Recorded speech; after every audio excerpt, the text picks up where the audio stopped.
All right. Hey, how's it, everybody? It's right around 5 p.m. West Coast time. I am going to call it 3 p.m. Hawaii time, 8 p.m. on that there East Coast, and 7 p.m. for our Central Time folk. I am Matt Statter. This is Chatter with Statter, and I'm very happy to see that we've got folks here in the chat stream, the chat box, as it were. The chatterboxers are here, both on the YouTube and the Twitch side. Sorry about having to cancel on Sunday, but boy, oh boy, it is the start of tax season. It is January 31st is a very important tax deadline, and I've got other clients who have issues that aren't even tax related, and boy, everything exploded this week. In fact, it is against my better judgment that I am doing this stream for a couple reasons. First off, I am in a really angry mood, not at any of you guys. It's work. 2, I really should be working. But the reason why I'm streaming is because I don't want to be angry anymore. And generally speaking, once I'm done with the stream, I am in a much better mood. So I'm not trying to put that on you and everything, but I am letting you know, if you hear tone today, you might hear tone today. That's all I'm saying. All right. But before I give you any tone, I want to say, hey, Mama Sean, good to see you on the YouTube side. eMusic coming in as well. Good to see you. Terry in Scotland with that raid. And I am going to say that Katie's Aura came in with that raid. Who else? Maybe Pinnell came in with that raid. Good to see you guys. PPP Bang's been here since practically the beginning, up at the top here along with Mariana. Of course, Shock is here with the schedule and wishing everybody a goof evening. Let's see here. I think I said hi to eMusic, but if I didn't, hello. Rick, hey, how's it? Katie Zora, good to see you. Pinnell, Terry, Raiders. And let's see here. Mama Sean, eMusic, Pinnell saying hello to the kitties. Perfect, y'all. I've got, you guys, I have an update about Leo. Maybe. We'll dream, right? Anyway, let's see here. Who else have we got? We've got the Terrys, we've got the eMusics, we've got the Mama Seans, we got the PPP Bang. There we go. Exactly, PPP Bang. Tone. Yeah, there might be some tone. Yes, so let's see here.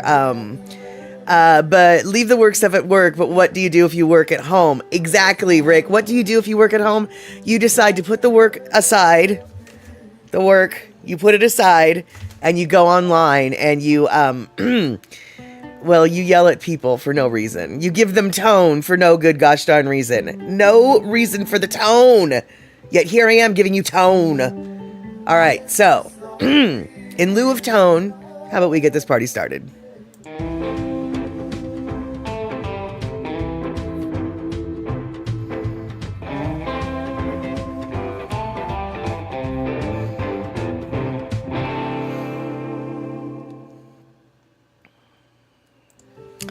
Oh, honey bunches, you definitely do not deserve it.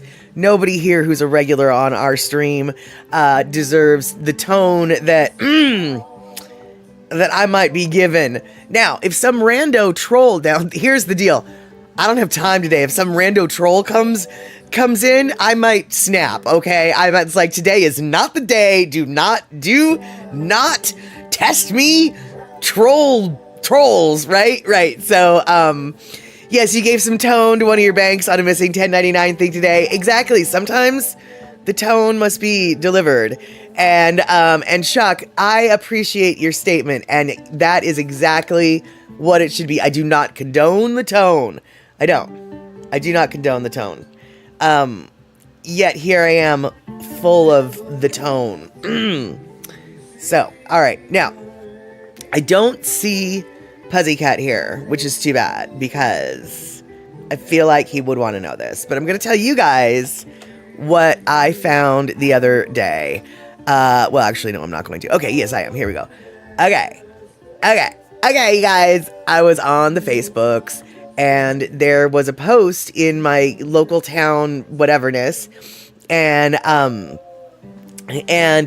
there was this picture of a kitty, and the kitty, ooh, whoop, not that kitty. No, what, wait, what, why? Oh, here we go. This was the picture. This is Seymour. I thought he was a stray cat and I took him to Burien Cares. 2 weeks later, they brought him back saying that he was unplaceable. So ever since, he gets 2 squares a day, a winter house bed, a warm winter house bed, and whatever. Anyway, so here we go. He is, I think that is Leo's brother. Because Leo's been around for 7 or 8 years, just like this chunky boy. And this is what Leo looks like on his skinny days. But this is what, gosh dang it, my cat wants my attention. This is what Leo looks like on chonky days. And so there's my Leo boy looking all chonky, right? But there, oh gosh darn it, Ashes is, but there's Seymour. Don't you think that those could be brothers? I think that Seymour and Leo are brothers.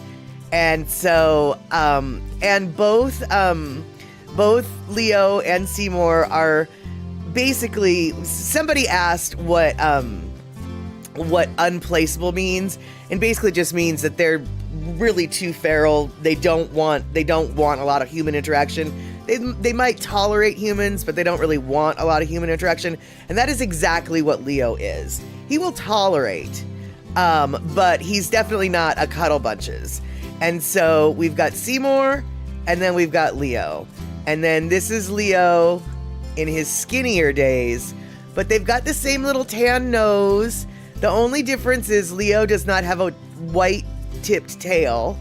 But I don't think that matters. Oh, good, Fuzzy Cat, you are here. You just have to call you like the other cats. There you go, exactly. So Fuzzy Cat, I don't know for certain, but it sounds like you were here and listened. But I think that Leo has a brother, and his name is Seymour. And even if he doesn't have a brother, and his name isn't Seymour, I'm gonna pretend that he does have a brother, and his name is Seymour. And so I just wanted to keep you guys updated on stuff that doesn't really matter, like Leo, because he matters to me, and I think he matters to you guys too. And what I'm also going to do, because she's right here just begging for it. Hold on. Oh, there we go. Ashes just needs some loves. PB Bang, your friend just rescued a dog from Russia, a 4-year-old pug that has never seen a walk in her entire life. Really chunky. Yep, there you go. Well, a couple little bits of exercise, little by little, and that little pug will get littler. And exactly, Pussycat. Leo is your boy. And let's see here. Terry tells me that he dropped a movie in my general Discord. It's a good movie. Awesome. I haven't been on Discord in weeks. I haven't even opened it in weeks. Anybody who has tried to contact me via Discord probably knows, I haven't contacted you because I have not even opened Discord in weeks. I'm hoping after next week, things will be different. Hoping is the key word there. And yeah, exactly, Darlene. I am so happy that he rescued a pug. Because ultimately, you guys, this is what... Now, obviously, I can't speak to how the animal rescues work in different countries. But in the United States, the reality is, if you are going to get an animal, the first place you need to go is your county, your city, your state's, whatever, humane society. I know that rescue shelters are fantastic. Rescue organizations are wonderful. But the fact of the matter is, once a dog is placed within a rescue organization, they are no longer on death row. Every animal that is at your humane society is there with a stopwatch over their head. Every single animal in a publicly funded shelter is eventually gonna face death row if a rescue organization or a person doesn't adopt them first. The reality is, and how fast is that death row? It depends on how crowded the shelter is. Depends on the circumstances surrounding the timing. during hurricane events, they actually they fast track people. They fast track the animals to their final day because they need to make room for all the animals that are going to get displaced for the hurricane, whose owners will eventually find them. So as much as obviously a no-kill shelter is ideal, and if you're ever going to have to give up an animal, that's where you need to go, is a rescue organization or a no-kill shelter. But if you're ever going to get an animal, the first place you need to look for said animal is the shelters, the public shelters, because those are the animals who have a clock ticking over their head. And people forget that because they think, well, I don't want to support a kill shelter. Well, no, but you need to. Those guys are on the front line. Those guys are who are dealing with you don't want to give up your animal to a kill shelter. Absolutely. Totally. But you do want to adopt from one, because that's one less that they'll have to eventually do what they have to do. And so, and yeah, PPP Bang, exactly. Last month, 2 German women got busted in Finland with 100 plus puppies in their van, some already dead, and some had to be put down. These puppy factories and animal trafficking is insane. Absolutely is, dude. Really buying, there is really no need for anyone to buy a puppy from a breeder at this point. You know, puppies happen. Kittens happen. Babies happen. You don't need to go buy them. Now, from the breeder. Now, I understand there are costs associated and fees associated with getting somebody from a shelter, getting a animal from a rescue organization, and there's a reason for that. If you've ever worked within the shelter scope or fostered or did any kind of animal rescue, you know that it's expensive. Cat and dog food's expensive. Puppy pads are expensive. Crates are expensive. Cleaning products are expensive. So all of these things that you're just like, why am I paying $250 for a mutt dog? And it's like, well, you're not paying $250 for a mutt dog. You're paying $250 to help care for the next mutt dog that now they've got room for. You're helping another animal get saved, is what that is. And so I get that people think that they want these purebreds, but honestly, if it's a backyard breeder or if it's some pet shop where you're buying something, you don't know if it's a purebred. You don't. And I don't even want to get started on the whole purebred idea, but for real,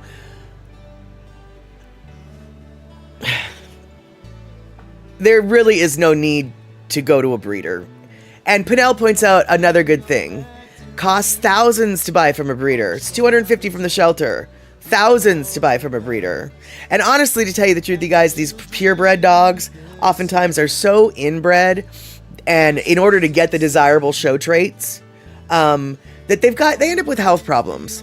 And so to me, a mutt is almost always going to be healthier than a purebred dog these days. I have no scientific proof to support this statement, but this is my impression. I've seen plenty of purebred German Shepherds who have to be put down early because the angle at which their hips and their back connect just create dysplasia, because the standard upon which the dog is being judged is bad for their actual health. So they're breeding dogs that are not as strong as they used to be, basically. So and let's see here. Rick, a nearby humane society near us took in 24 dogs from the fire zone in California. These dogs were already up for adoption before the fires. Yeah, right. Yeah, exactly, yeah. And let's see here, Darlene saying a lot cheaper than buying from a breeder, and they're caught up in the basics of the animal and for the next one down the line. Right. And the animals my daughter has adopted have been very nice, loving animals. Exactly. And Pussycat, all are great dogs. The dogs that I've gotten from the rescue, from the shelter. Precisely, man. It's just, it sounds like, it sounds like we're all on the same page here. And yeah, I hate the low butt German Shepherds. I feel so bad for them. My German Shepherd isn't like that, and I would never even get one like that. Exactly, PP Bang, you wouldn't want to, because you're buying you know that you're buying a vet bill later on. You're buying a health deterioration. The dog's going to be in pain. You're going to be wondering, should I put this dog down because of the pain? Can we manage the pain? It's just a life of misery for both you and the animal, you know? And let's see here. And some dogs get dumber too for head shape. Exactly, Pinnell. Or some dogs, like pugs, they have a harder time breathing because they want the nose to be so squished in that suddenly their head is so flat. They've got no sinus cavities. It's difficult for them to breathe. So like this head shape standard is actually detrimental to the health of the dog. Why that's even a standard, I don't even get. And Mariana, your mom got her beagle from the shelter a couple years ago, and that dog made me fall in love with dogs, especially beagles. I admit though, I got my beagle from a local beagle rescue, not the shelter. That is acceptable because the rescue dogs do need to be rescued as well. But the reason why I bring up a reminder to like, hey, go, check out the public shelter for a dog that you might find a dog that you want there. Because people oftentimes, I've heard this so many times that I know that people just make this association. I don't want to support a kill shelter. I don't want to support, they kill their animals. I don't want to support that. It's like, I get it. I get it. But the best way to not support that is to get the animal from being killed to begin with. Now, I'll also be the first to admit, in certain areas like Seattle, like Oakland, the shelters are filled with pit bull mixes and chihuahuas. So if you don't want a pit bull mix or a chihuahua, then you're not going to find your dog at the shelter, right? But it never hurts to go look there first. Because I'm not saying that you should only get dogs at the shelter, because sometimes dogs do get rescued by rescue organizations and taken from shelters so that they no longer are on death row. But it never hurts to look there first, And so, and yes, Pussycat, Kylo is very intelligent. We can tell that just by looking at his face. And let's see here. Terry, though, my grandparents always had dogs on their farm out in the boonies. People from Wichita Falls would take their dogs they didn't want out to the country and leave them. Your grandparents took them all in. Yep. Yeah, that happens. That I'm so happy that the dogs had a place to call home, because that is so...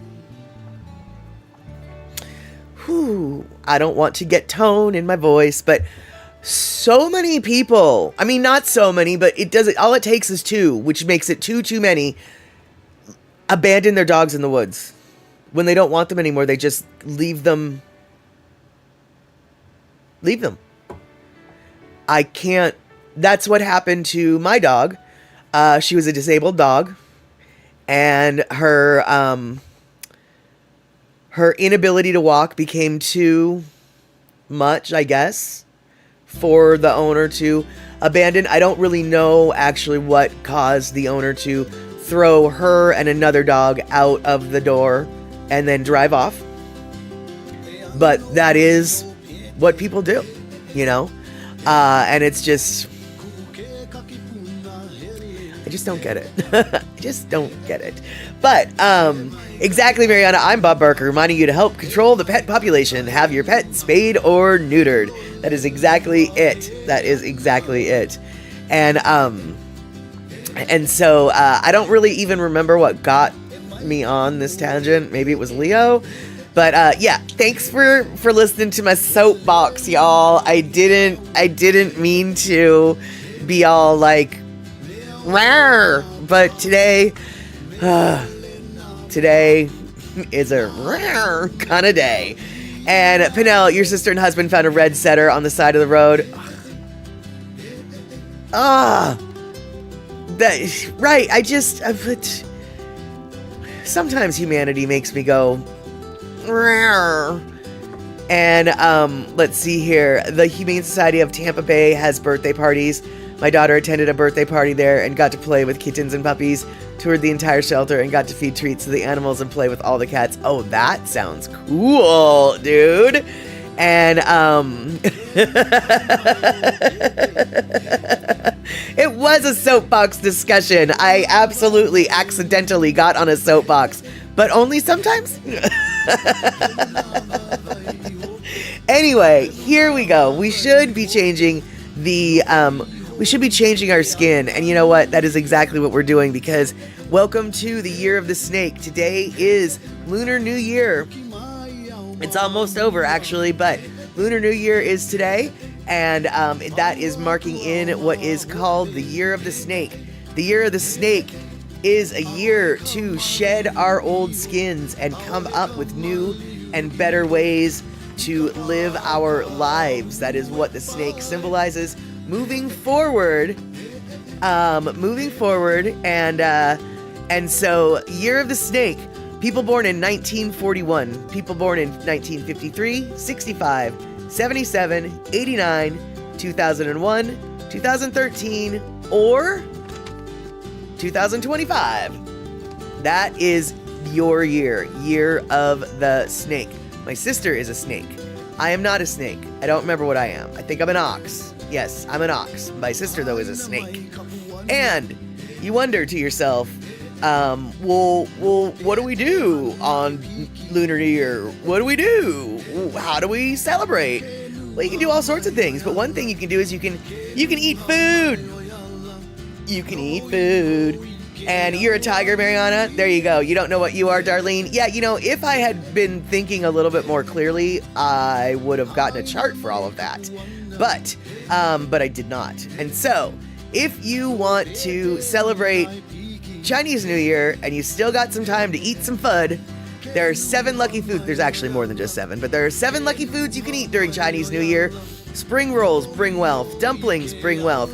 Fish increase in prosperity. And longevity noodles, that's right. Happiness. And long noodle, long knife. No, not knife. Long noodle, long life. Wow, that was a weird slip. And then, of course, there's the good fortune fruit, which is anything that is orange and or golden and round. So oranges or kumquats, things like that. These are good fortune fruits. And then, of course, they've got the sweet rice balls and the glutinous rice cake. But here's the deal. I've never had those, so I don't know how they taste, and I can't say it. I don't know. I don't know if anybody would like them.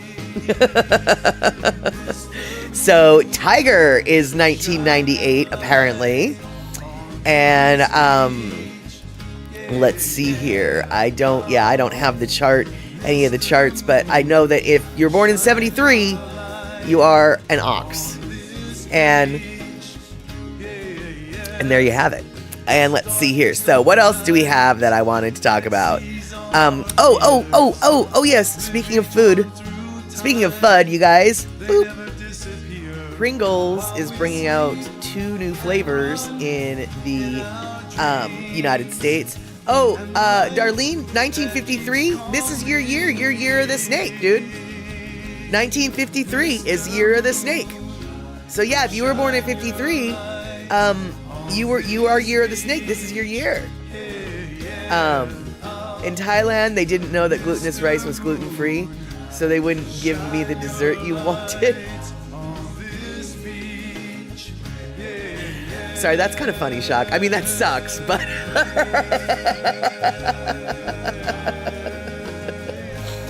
yeah, and so, let's see here. Boop-a-doop. Yeah, so we have our very own Year of the Snake.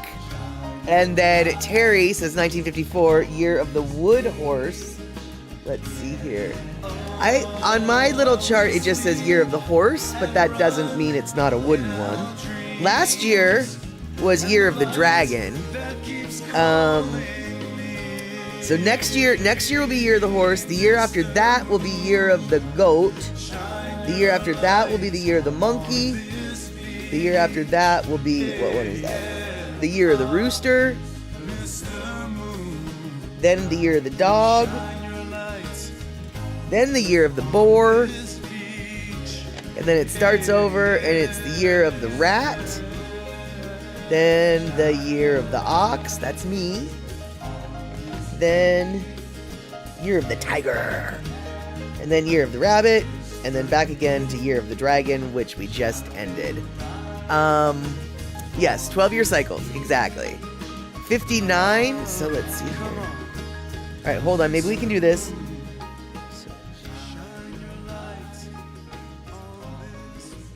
So your year of the bear. No, wait, is that what that says? No, boar. Puzzy cat, is it? Yeah, Puzzy, your year of the boar. I don't think, is there a goat? Did I say there's a goat? Oh yeah, there is a goat. Yeah, that would be a good one. And E-Music, you're the rooster. There you go. There you go. Yeah, and by the way, you're the snake in Chinese folklore and cultural meanings. The snake represents intelligence, resilience, and love.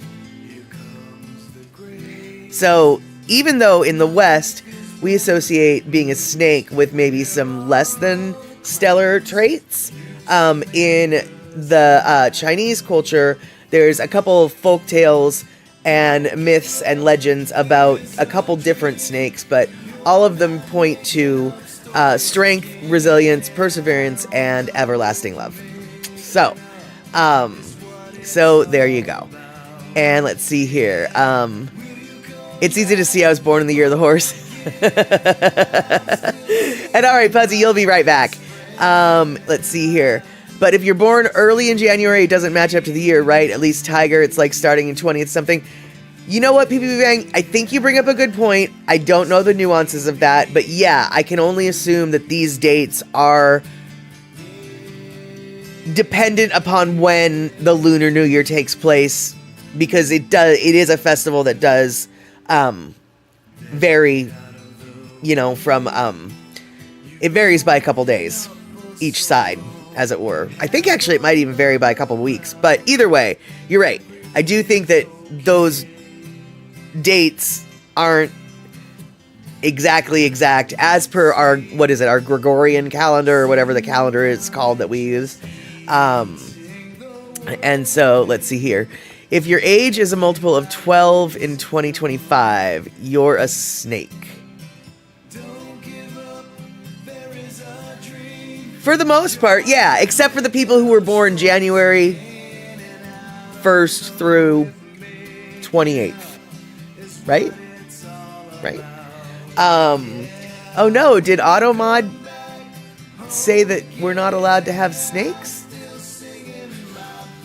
That's so weird. And let's see here. Oh, absolutely random fact. Awesome. Let's see. Says Mariana, absolutely random fact, but Steve Irwin said the crocodiles are thought to basically live forever in perfect health and not killed by something else. Not killed by something else first. The oldest known crocodile today is 125 years old. All right, there you go. 125. Oh shoot, gosh darn. That reminds me. There's a new crocodile species that's evolving in the caves these days, and I meant to grab the article about that, but there's a cave-dwelling crocodile species that's evolving as we speak. They're orange, you guys. These crocodiles are orange. They live in caves and they feast on bats. And they're fat and happy because the bats are such easy pickings. And they're evolving into a color orange. They're turning orange. They're turning orange. So we've got we've got orange crocodiles. Mm-hmm. Yes, we do. And PPP Bang, never seen a crocodile? No, I'm sure you have not. Not in person, at least. And let's see here. Yeah, cave crocodiles. Exactly. Yes. Because check this out, Darlene. Now this is something that honestly didn't cross my mind until I read this article. I always associate alligators and crocodiles with water, rivers, ponds, lakes, swampy areas, water. But actually, there are a species of crocodile called forest crocodiles. And forest crocodiles, they live in the forest. What? The forest. What? No, they do. They live in the forest. And the cave crocodiles are a subspecies that they're starting to think have isolated themselves so long they have literally become a new species. And the forest subspecies was the cave one. And so, yeah, the forest guys went and lived in the cave. And now the forest dwellers and the cave dwellers they're different. They are built differently. They're different colors. They have completely different hunting techniques. They have completely different diets. Because their diets are so different, they are morphing into different things, like turning orange. So yeah. Forest crocodiles. However, Andre, good to see you, and you are totally right. Crocodiles can get way bigger than bears. However, apparently the forest crocodiles are kind of miniature. So I don't know if the forest crocodiles get bigger than a bear. But what I do know is I expect a bear to be in the flippin' forest. I did not, until fairly recently, expect a crocodile to be in the forest. Okay? No.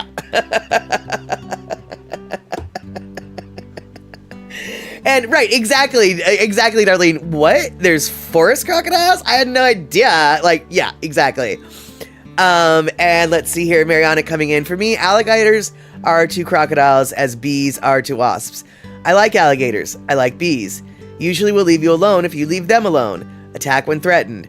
Wasps and crocodiles are just mean and evil, in my opinion. I'm not actually educated in wasps and crocodiles. Honestly, to tell you the truth, Mariana, the way you interpreted the bee versus wasp dynamic is on point, and I've kind of always thought that alligators were... I thought I was informed by someone on TV once that alligators are a little safer bet than a crocodile, in the sense that they generally ignore you. Crocodiles are, from what I understand, a little bit more aggressive. And yeah, no can on that. And hey, Mr. and Mrs. Aloha Friday, good to see you. Welcome to the chat. And let's see here. PP Bang, you hate polar bears. Hold on, wait. Because they're the cutest but the deadliest. Why look like... Yeah, why no friend if friend shaped? Basically, why look like a friend if not a friend? Exactly, a big cuddly friend. And oh, hey, C Honda, good to see you here. Awesome. And let's see here, Chuck. I like the videos with the guys in the water. Alligator dancing. No, I don't like those. That makes me scared. It makes me scared. It makes me scared. And Mr. and Mrs. Aloha Friday coming in with a factoid that I had not heard, but I am loving. I mean, I'm not loving it, but it's my understanding that saltwater crocs, yeah, those saltwater crocs are the ones, right? And polar bears are the only two creatures that see humans as a food source. And, yeah, and I'll tell you what, we've already talked about this actually before, on the stream. One of the reasons why sharks and like killer whales, orca whales, you know, they don't necessarily attack and eat humans very often. I know sharks do sometimes, but a lot of times they just take a bite and go, ooh, no, that's not what I want. And one of the reasons, or two of the reasons, is because our salinity, our salt content as a human is way more concentrated than what they normally prey on. And we're a lot bonier and with less meat and blubber. I mean, not me necessarily, but most people. I probably have enough blubber for any shark to be like, oh, this is good eating. But for the most part, though, we're too salty and too bony to be considered a very good meal. That's why humans aren't eaten a lot. It's because we're too salty and we're too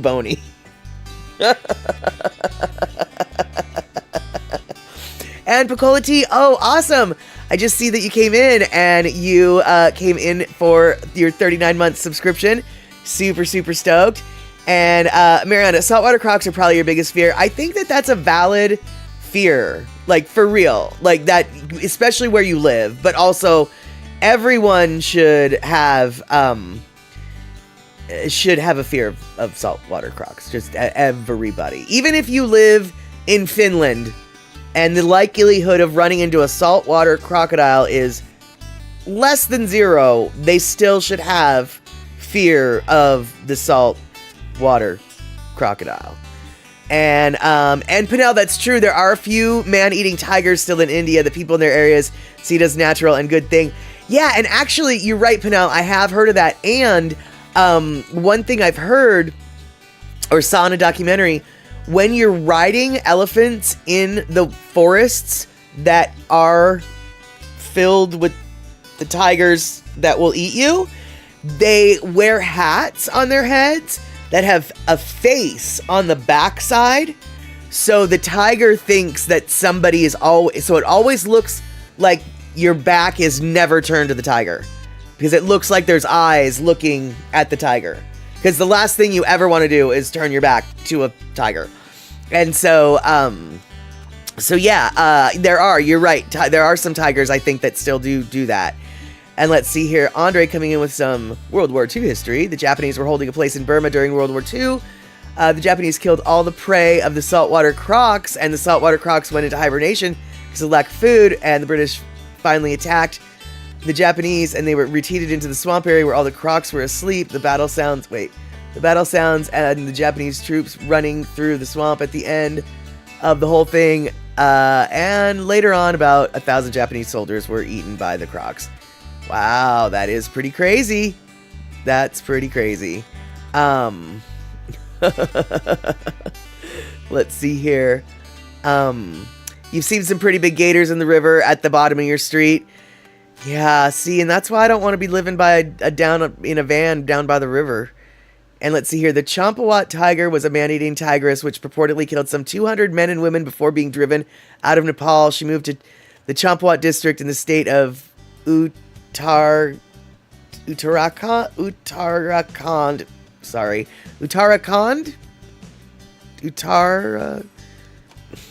In North India, and continued to kill, bringing her total humans up to 436. She was finally tracked down and killed in 1907. 14 feet long. Okay, so here's the deal. Clearly, she liked her food salty. She had a taste for salt, obviously. And let's see here. And Mariana, yeah, you stroll past some pretty good sized ones sunbathing at the local nature reserve. They're so chill, they don't care at all. Dude, no, you guys make it sound like it's no big deal, and it's totally a big deal. Alligators just hanging out right by where you're walking. No, I cannot. No, I can't. Yeah, exactly. See, Honda, I'm a chicken, and I don't want to look that way, and yeah. And then sharks can be scary at times, but then I've seen a video or two that didn't look scary, but I wouldn't want to be up close and personal with one. No, no, not at all. And Andy Bumatai, who you may or may not be familiar with, but I'm pretty sure most of y'all are. Andy Bumatai has this great trick to tell if what you're seeing in the water is a dolphin or a shark, right? So imagine you're on the beach in Hawaii and you see a fin, going through the water, just through the water. And you're like, oh, dude, this looks like a shark fin. Okay, so I see that fin and I am out of the water because that is a shark fin. I don't care if it's a dolphin fin. It is a shark fin. But Andy said you can tell the difference between shark fins and dolphin fins by the way they move through the water, because sharks have a tail that moves them forward like this. Their tail moves back and forth. But dolphins, like all the other mammals, swimming mammals, aquatic mammals like whales, their tails go propel them through the water up and down, right? So, in theory, you watch that dolphin, that dorsal fin, and if it's going through the water going up and down as it goes forward, it's probably a dolphin. But if it's doing a little bit of back and forth as it goes through the water, it's probably a shark. And I think that that's an absolutely wonderful way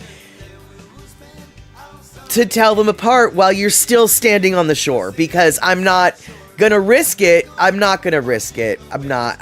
still standing on the shore going, yep, that's a dolphin.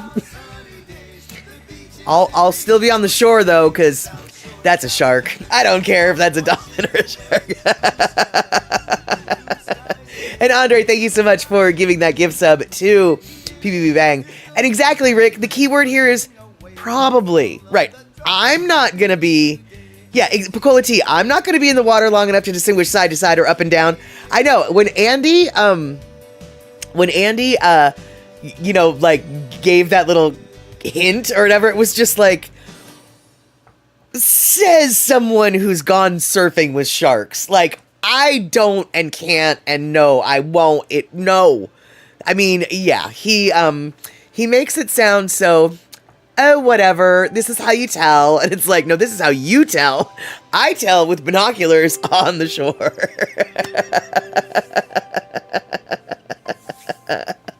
And oh my God, Marion, okay, that is cute. And even if it was, I'm sure it was dolphins, but I would love to think it was a shark with a baby shark. Oh shoot, sorry you guys, I didn't mean to use that phrase. But a big fin and a little fin, that is so cute. Oh, that is very cute. And let's see here.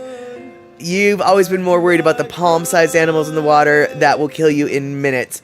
I don't really know what palm-sized animals you're talking about, mostly because I'm not in Australia. And I'm sure whatever it is you're thinking of is totally in Australia. But I do know that in Australia they've got moon snails that will bite you, and you won't even feel the bite, and then you'll die. And let's see here, Picola T also not going to be like Russ Francis and punch a shark in the face. Exactly. And that was where, and that's who Andy was with when they went surfing with sharks. And let's see here. This is the time of year that we see the right whales of the coast. Warmer water temperatures are in the 50s. Nice. All right, you guys. So, and okay, Andre giving us another terrifying scenario. Did you know that bull sharks can swim up to 100 miles upriver, and they've been known to get into fights with saltwater crocodiles? No. Devin, good to see you. Box jellyfish, probably. Yeah, that's definitely something that Australia and Hawaii has. Definitely palm size, definitely could kill you.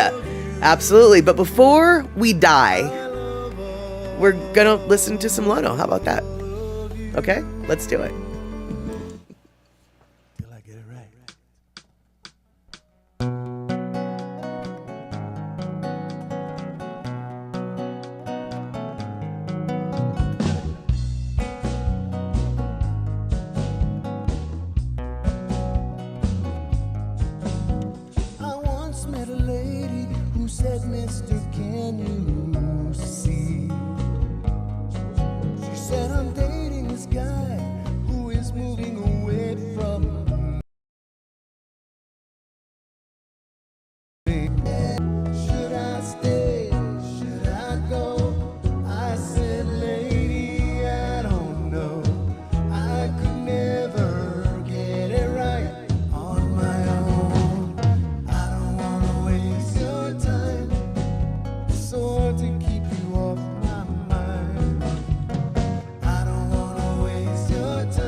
gonna ride.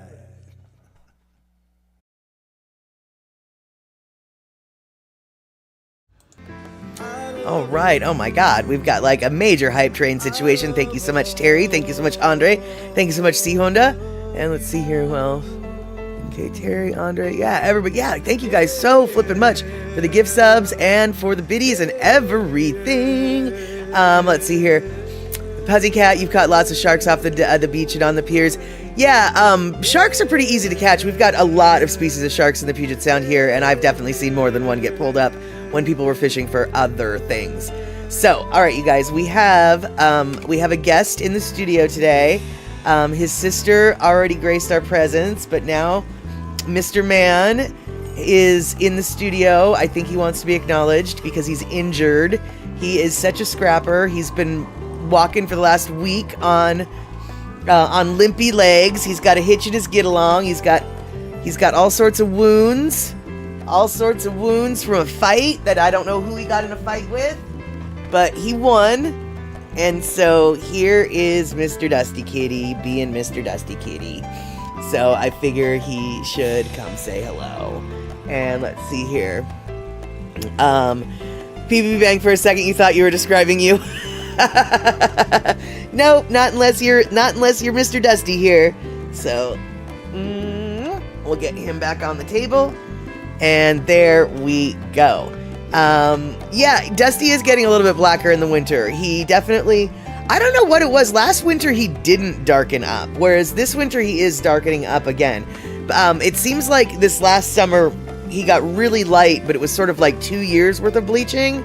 And now, yeah, I don't know. I don't know what he is changing color. You're right, he is getting darker. And yes, Dusty Kitty is such a scrapper. He absolutely he's the big man on campus. This particular piece of land that I live on is coveted by the kitties it's always been coveted by the kitties. It's got like almost a 360-degree view above everything. You can see and lord over the peasants when you're the king kitty like he is. And exactly, that cat would take on one of those orange cracks, no problem. Actually, to tell you the truth, I don't know if Dusty would, but his sister Ashes, because Dusty knows well enough not to mess with the raccoons. Ashes, on the other hand, is just like, you don't belong in my house, you don't belong in my face, you don't belong on my deck, you don't even belong on my property, and I'm going to chase you off. Ashes is the tiniest little 6-pound ball of, that raccoon better be off my porch by the time I count to 3, and that raccoon is usually off the porch by the time she counts to 2.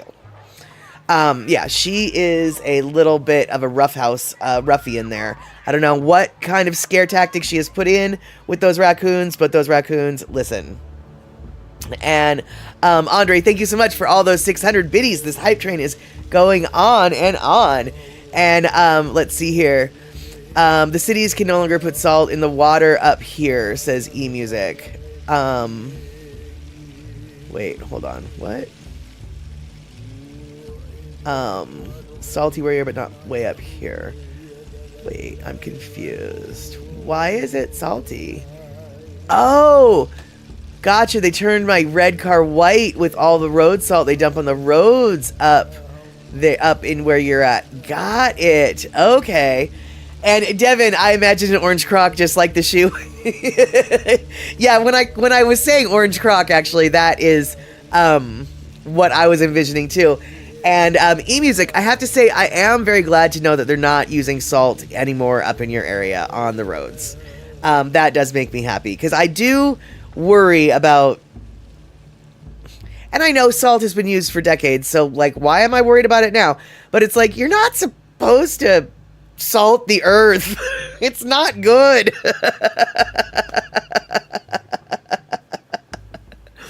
And let's see here. Larger birds of prey will take out a small pup if it can. Absolutely. Absolutely. And let's see here. Yes. And a cat that you can count on. That is exactly it. She is, yeah, Ash is for sure. Most cats get along okay with possums. Don't know about raccoons. Well, Dusty doesn't seem to mind the raccoons. I guess he gets along with them, but Ashes just has a problem with them. And as far as the possums go, I don't see that many in my yard, but whenever I have seen them, the cats just sort of ignore them. So I guess they get along. I don't know. And yeah, so alrighty, you guys. I have a dream, and I don't mean it that way. I'm not trying to, let's see here. Oh, you know what? We'll talk about my dream later. I've been meaning to talk about this for a minute, you guys. Not all of us here are super old, but some of us are old. And so if you're old like some of us, you know how to read cursive. And apparently reading cursive is considered a superpower these days. But if you can read cursive, the National Archives wants you. They want people to transcribe old notes and letters from historic documents. They want everything to be digitized. And unfortunately, AI isn't very well versed in reading cursive. And it takes a lot of people to correct what cursive mistakes AI has created. Anyway, even if you can't read cursive very well, there's other jobs that you can do, like tagging documents for themes and, content, etc., etc. And so if you want to help the National Archives with your superpower, senior superpower, you can go to this link, the archives.gov citizen archivist, and you can get started transcribing the documents or cataloging documents. There's, like I said, go to that website and you can actually, if you feel like helping, if you feel like doing that, this is where you can get all of the different options for what it is you can do for the National Archives.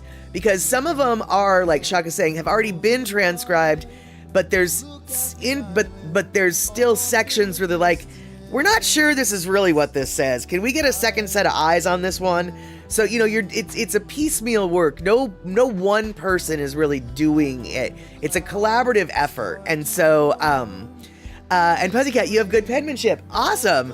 And so if you're into historical documents, the National Archives wants you to help them transcribe some things and stuff. So look into it if you want to. Obviously, this is something that only a very specific type of geek like me would be into. But, if you're into that kind of thing, that's what you do. So I just wanted to throw that out there to let all y'all know that, if you can read cursive, the National Archives wants you. And let's see here. Awesome, we got the hype chest. Woohoo! And let's see here. Shock saying that FamilySearch.com has been using AI to digitize, and it's been doing pretty well there. Well, yeah, but it's also probably not full of cursive. But all of those things are exactly what you're saying, Shock, is so true. All of those, these different archived associations, genealogy.com, ancestry.com, familysearch.com, etc., etc. The stuff that you can find on your family, like probate records, your ancestors getting sued, your ancestors going to jail, like you can find a lot of stuff in those types of websites. If you really are interested in, like, where did Aunt Julia go for that 12 months back in 1953? Well, there might be a record of it. And let's see here, PP Bang, my mind is at a loss since I was first taught to write in cursive. Then later they forced me to switch away from cursive. Now I write both simultaneously. Yeah, actually, my handwriting is usually, it starts out block and then it ends with some cursive. and then it goes back into block, and then some letter combos end up being cursive. Lord help the person who's trying to decipher any of my notes 10 years after I'm gone. And Mr. and Mrs. Aloha Friday, if I start writing cursive, I usually end in print.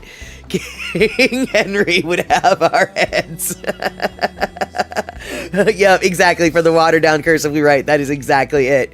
And let's see here. Andre, you just went to Ancestry for the DNA test. Fair enough. Fair enough. And let's see here. And okay, right, Darlene. And then there's shorthand. Who can do shorthand and read it? We all do a little bit of shorthand, apparently. Because, like, when you do the @ symbol, that's shorthand. When you do a W/ for with, or W/O for without, that's shorthand, right? And so we do sort of know a little bit of shorthand. But yeah, my mom used to be able to write shorthand. Like, the real shorthand. The stuff that is nothing but hieroglyphics. And yeah, no, cannot. Not even a guess as to what. And, let's see here. PB Bang, did you have any funny word for the @ sign? We called it, Miyukumauku? Miyukumau? No, I don't even think I know how to say that. And those are printer markings too. It says music. Right. That, well, yeah, I mean, it makes sense. And let's see here. Your grandmother wrote shorthand, but I don't think my mom did. Right. And let's see here. Your wife, Pussycat, your wife had to read shorthand from the doctors. They were the worst ones to read. Indeed. Even if it's not shorthand, when doctors write, it looks like it's shorthand. It looks like it's just gobbledygook. Oh yeah, no, I can't even. Yeah, a doctor. No, doctors don't. I think there's a class. They must. You guys, I don't believe that doctors can read their own handwriting. Okay. I refuse to believe that doctors can read their own handwriting. I don't see how it's possible. So, that is a statement that might be controversial, but I'm sticking to it. I don't think doctors can read their own handwriting. And eMusic, your boss paid for you to take to take shorthand. Didn't learn a thing. For 4 years. Oh, excuse me. For 4 years, he had to read doctors' handwriting. They are the worst. Really, they are. Oh, for sure. Yeah, I don't think anybody argues with that point of view. And your husband sure can't write legibly. They put him in typing when he was in elementary school. I didn't have to go into typing when I was in elementary school. However, in high school, my English teachers very early on requested that I write nothing. Everything that I submitted to them had to be typed because they couldn't read any of my handwriting at all. It was a nightmare, I guess. And so they just wanted me to type it, which was fine because I already knew how to type. No big deal. I mean, I didn't necessarily type properly, but I did faster than Hunt and Peck, so it was fine. But yeah, I just blamed it on being left-handed. I guess maybe it's just bad hand-eye coordination. Maybe it's just lazy. I still blame it on being left-handed. And let's see here. Bang. I've noticed doctors can't even write properly online. It's full of typos and mistakes there. But at least you can kind of understand what they're going for. Exactly. As opposed to this chicken stomped through some ink and then left some marks on a paper and called it writing, which is what their handwriting looks like. And Terry, oh my God. I had 2 years of typing in high school. 80 words per minute was the fastest you ever got. They call it keyboarding now. Seriously, Terry, 80 words per minute that's impressive, especially on like a real old-fashioned typewriter. That's really fast. I don't think I've ever gotten above 60 words per minute, even just on a computer. And definitely on a typewriter. No, probably no faster than 50 words a minute. And so let's see here, Pecola T, for a short time I had a doc whose writing was truly gibberish. He was arrested for drug use and peddling, practice shut it down. It wasn't my imagination. So it wasn't your imagination that he was incoherent. Right, exactly. And let's see here. In the future, telepathic beings will laugh at writing. Yeah, that is true, actually. And let's see here. Andre, you took typing in junior high and took it in adult school when I was in high school. My mom thought it would help with my dyslexia because I got help in reading so I could read real well, so I could see misspelling and typing better than my handwriting. Oh, right. Yeah, that makes sense. Well, and nowadays, with keyboarding, as Terry so aptly calls it, and all the word processors, shoot, man. You don't even have to recognize that you misspelled something, because it pops in, it highlights it for you. And let's see here. I had a doctor with perfect handwriting. He went to an Eastern school. Oh, well then. I would be... This might be dumb. I don't think it is. But seriously, I would recommend that. I would feel so confident in a doctor whose penmanship was nice. And the reason why I would feel confident is because I know that if they wrote me a prescription, the pharmacist will be able to tell what that is. That is where I get so nervous. Is just like, so you're giving me this chicken scratch and I'm supposed to hand it off to your drug dealer, and that drug dealer is supposed to know what that is? Okay, I'm gonna have to take this on faith that your man has got your back and knows how to read your stuff, because I can't read. I know what this is supposed to say, and I don't know what this says. Yeah, you know what? I guess you're right, eMusic. Nowadays, they send in the typed RXs. That's a very good point. And I'm glad for it, because I can only assume that there has been a time or two when a pharmacist was like, oh, you need some Robitussin? Or do you need riboflavin? I'll just give you the Robitussin, even though they needed the riboflavin. I don't know if you can get prescription riboflavin. I was just coming up with words. And, let's see here. Oh my. Darlene, you had to transcribe catheterizations, bypass surgeries, stents put into patients for records, and you couldn't tell if they were writing 30% occlusion or 80%. And then when I had to make the calls to get clarification, they'd get all bent out of shape. And it's just like, well, exactly. If you would have had better handwriting, this wouldn't have been a problem. And Andre, you're probably right. The first lesson in pharmacy school is, or at least back in the day, probably was translating the doctor's writing, right? And I know a secretary, says Pussycat, who could type 200 words a minute. Man, she was so fast. My mom used to be able to type over 120 words per minute, and she was never able to get faster than that. Not necessarily, she probably could have eventually, but at the time, this was the 1960s, the machine, the typewriter couldn't keep up with her. So the keys would get caught up with one another. It wouldn't, it didn't work. She typed so fast, she broke typewriters, basically. So, and Pussycat, yeah, like I said, this was the 60s, and actually I do think it was an electric typewriter, but it still wasn't, it wasn't the one with the IBM ball that was a little less prone to getting their fingers tangled together. And I don't mean fingers, I mean the keys in thing or whatever. But yeah, she was just, I don't think back in the day, like Pecola T's mom, my mom, I don't think anybody could type 200 words per minute. Not because they couldn't, but because the machine couldn't do it with them. And let's see here. Pinnell, I met a psychiatrist who deliberately made her writing bad because sometimes would go after her. Wait, what? Sometimes patients would go after her.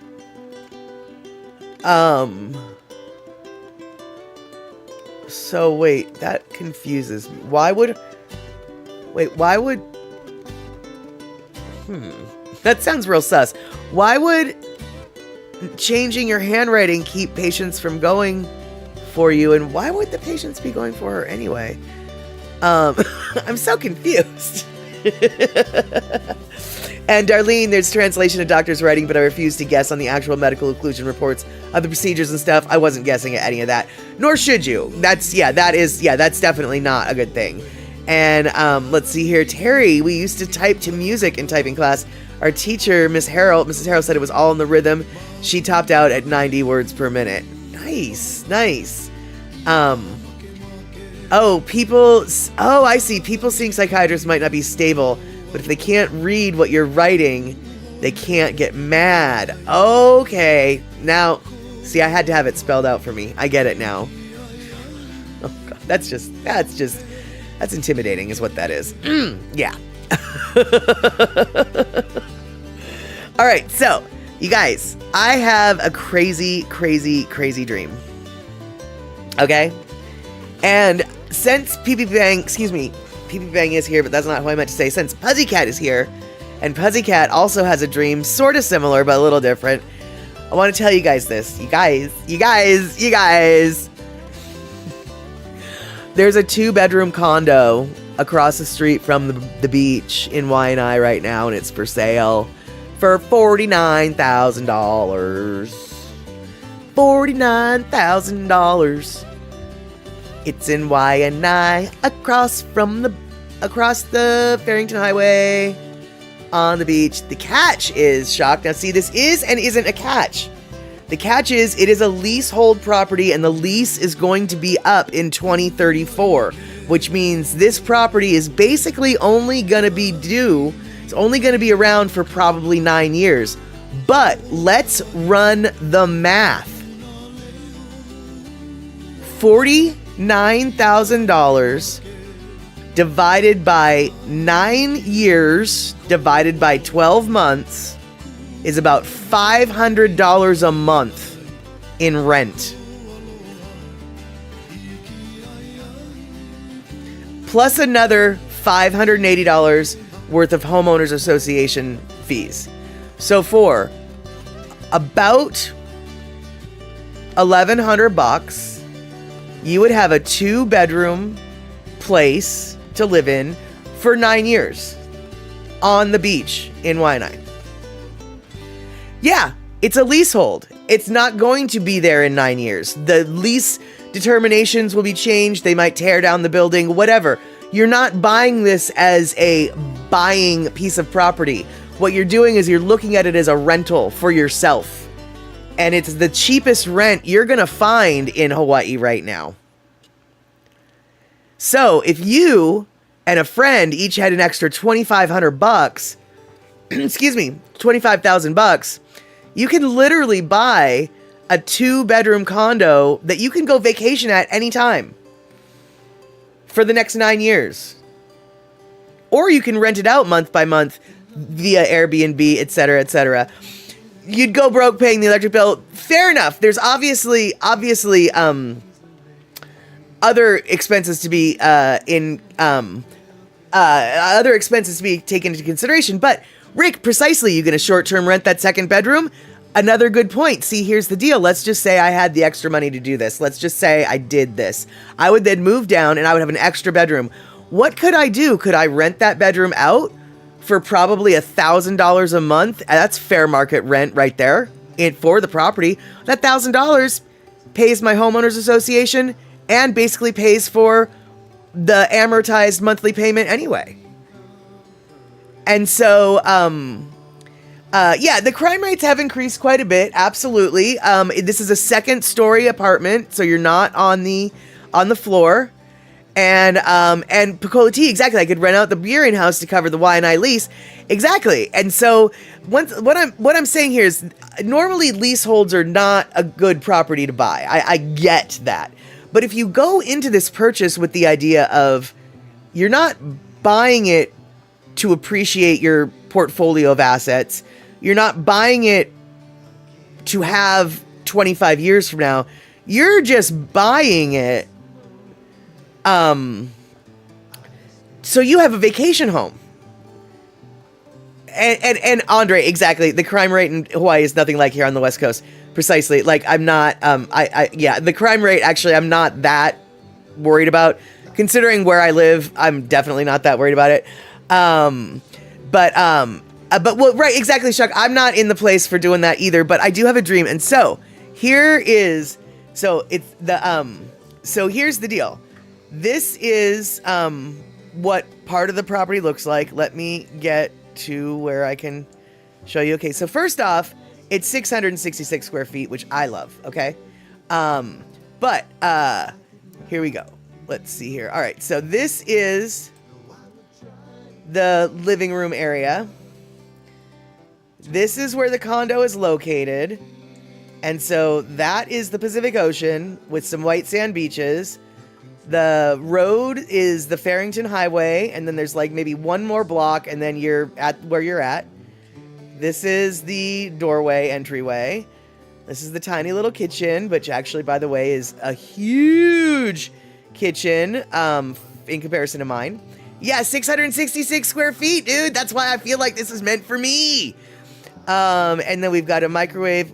I don't really like that there's a gas stove, but whatever. So a huge kitchen. This kitchen is huge in comparison to what I've got. So these are the bedroom views. That's one of the bedrooms. It's the other. There's the bathroom. I mean, it's not even a fixer-upper. It's really like you can kind of just, move in with your furnishings and it's ready to go. And this is where it's located.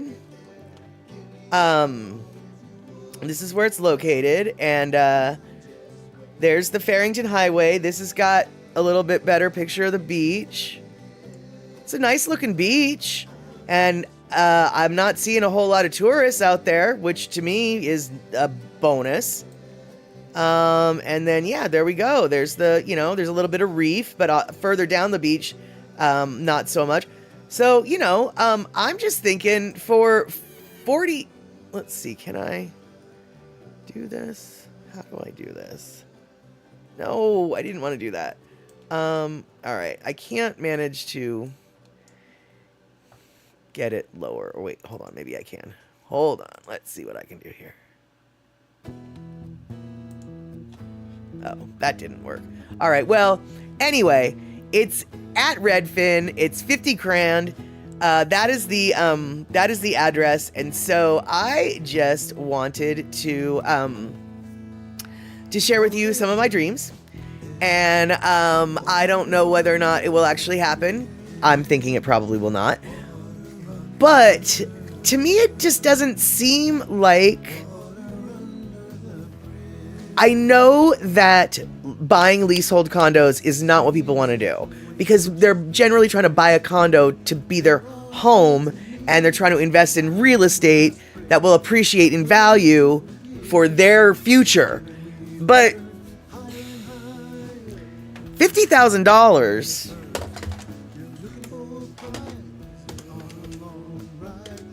divided by 9 divided by 12.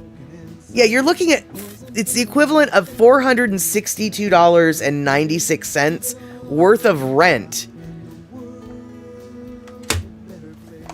2 bedrooms.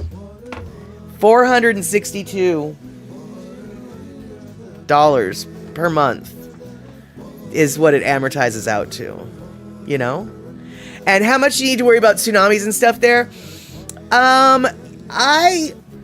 I don't know what the tsunami risk is per se. I do know that like during king tides and high tides, the apartment complex is far enough back from the beach not to have a problem, and it is on the second floor. Also, Waianae being super, super hot, the fact that it's on the second floor is actually kind of good because that helps catch more of a breeze. And let's see here. There are 4 to 5 units. Hold on. There are 5 units for sale right now, 49 to 99,000. Are we in the right place? Why so many for sale? Well, I don't know where y'all are at, Mr. and Mrs. Aloha Friday, but I know that that a lot of buildings. I've been for the last couple years. I've been looking at the real estate condo market on Oahu, and there are a fork ton of buildings and condos that are 10 to 12 years away from their lease, the lease of the land expiring. And so the uncertainty, once that land lease ends, the uncertainty of what will happen to that building, whether or not that building will even remain, because the landowner might decide to tear down that building and build a shopping center, or decide to restore it to native wetland status or whatever, because they own the land and they can do whatever they want with the land. So when the leasehold expires, if you live in a condo and the leasehold expires, maybe the landowner will re-sign the lease under new terms, more expensive terms, or maybe they won't. And it's because of that uncertainty, you don't want to necessarily buy into it. And so when when that leasehold is starting to expire, the value of those properties starts to depreciate because there's fewer and fewer people who are willing to or able to have $50,000 to throw away for a 9-year piece of property that chances are they're not going to have after 9 years. And so my best guess is you must live in an area that has a lot of houses and condos built on leasehold land, and the lease is going to be up soon, and that's why they're so cheap. And I know this because I actually went down to Hawaii a few years ago and met with Sue Honda's cousin, who's a real estate agent on the island of Oahu, and she was explaining to me how all of that stuff, why and how all that stuff works.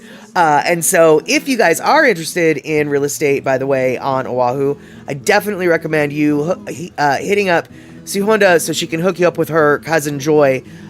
Joy was super helpful when I went down there, answered so many of my questions. And let's see here. Andre, they also have a deadline in putting in sprinkler system in high rises in Oahu, and I think you have to have it done by 2030. That, I don't necessarily know if that's all of Oahu. That's definitely the Honolulu area, and I don't know necessarily, but this is something that you need to talk to a real estate agent about, because this could be another catch. The 3-story condo building that I was just showing you all, that's not considered a high rise, so that might be omitted from that might not be subject to those regulations. On the other hand, I don't know. They might be subject to those regulations, which would be another factor that you would want to talk about with your real estate agent. And so let's see here. So then how do you get any money back to invest later? That's it, Darlene, is you don't necessarily. You're just getting a really cheap place to live on Hawaii for 10 years. Or if you rent it out, if you rented that place out, you could easily make back in 9 years your $50,000, right? Or if you go and lived in one of the bedrooms and then rented out the other bedroom to a roommate, the fair market rate that you would be getting from the roommate would probably recoup your costs. That's what I'm saying, is this isn't a good idea for everybody. I don't have 50 grand just to throw away on a 10-year vacation rental, but I know a lot of people who do.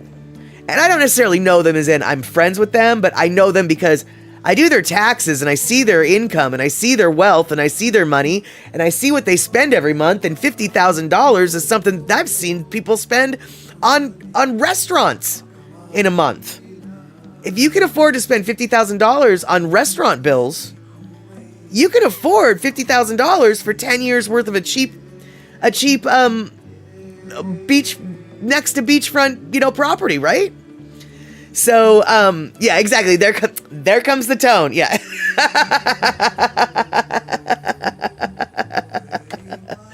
And, exactly, Pinnell, $1,300 to $1,500 a month here for a 1-bedroom apartment. 1 bedroom's around 19 and up. That's what I'm saying. And so actually, honestly, this is what I was wishing I could do.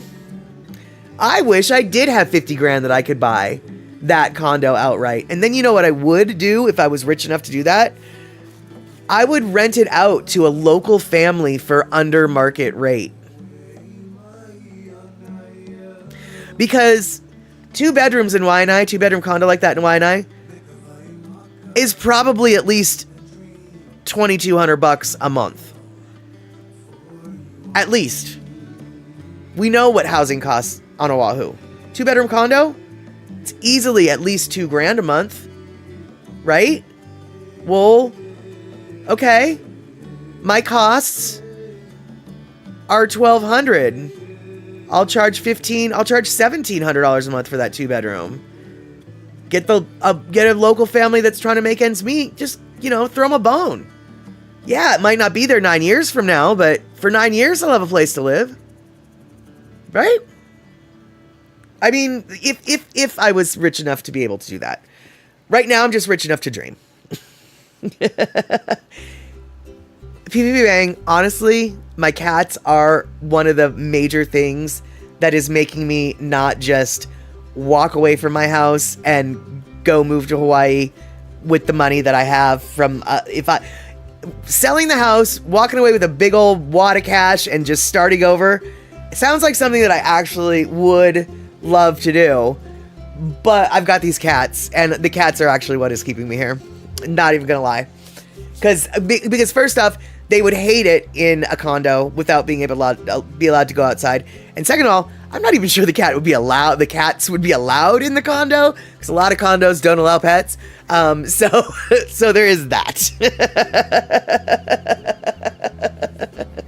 And thank you so much for sending that love, because I mean, I understand I don't have the money, but it's nice to dream about what you could do with money. And it makes me feel really happy when I dream spending my money on good things. And I mean good things for everyone or someone else, not just me. But we do have a 3-minute mark and a 2-minute mark warning coming from Puzzy and Shock. I actually still have 3 minutes on my clock. No, I don't. Now it's 2 minutes. So let's wrap this up by saying thank you guys so much for all of the things and letting me vent my dreams. Pacola T, I hope that you're going to be here next time, because we have got a fork ton of pictures submitted by Pacola T, who went to Bali and Indonesia and all these other places, and I haven't shown them to you yet, and I want to share them with you. But I have the hiccups right now, and we're supposed to stop in 2 minutes, so we're not going to do that, okay? We're not going to do that. I want to thank my mods for modding. I want to thank all the chatters for chatting. I want to thank all y'all for biddy donating and resubbing subbings and gift subbings and making sure that y'all had your subs. And also, I want to thank all of you for helping to soothe the tone that was brewing in my system before the stream. Oh, I'm sure I'll catch the tone later, don't get me wrong, but it's nice to not have the tone right now. And that's right, Devin, come on over tomorrow, 5 p.m. 5 p.m. Eastern Standard Time? I thought it was 5 p.m. Western Standard Time. Twitch, Devin80. All right, yes. I hope I'll be able to make it tomorrow, but it's a tax deadline week and things have exploded. Oh no! Luke broke his toe? I did not hear that. I was on his stream yesterday for just a smidgen and I didn't hear any of that. So yeah. All right then. And next stream will be Monday morning for you, so you'll try to join. Well, you'll be here or you won't.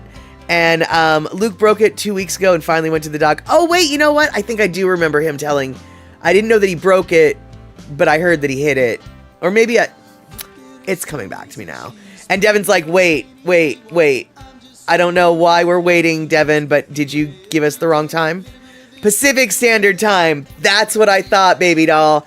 I was like, wait, I thought it was 5 p.m. Pacific Time is when she did her thing. So yes, 5 p.m. Pacific Time, Twitch, Devin80. That is going to be the stream that Devin's doing tomorrow. I hope, you don't know how much I hope to be there, Devin, because if I am not there, it mostly means I'm going to be having tone. Right? Right. All right. So, 6 p.m. West Coast time on Saturday, we're going to do a movie. What movie? I don't know. But if we see each other tomorrow, it'll be 5 p.m. West Coast time on Devin's channel on Twitch. Thank you guys so much. Thank you guys so much. Thank you guys so much. All right. There we go. Take care. Have a good one.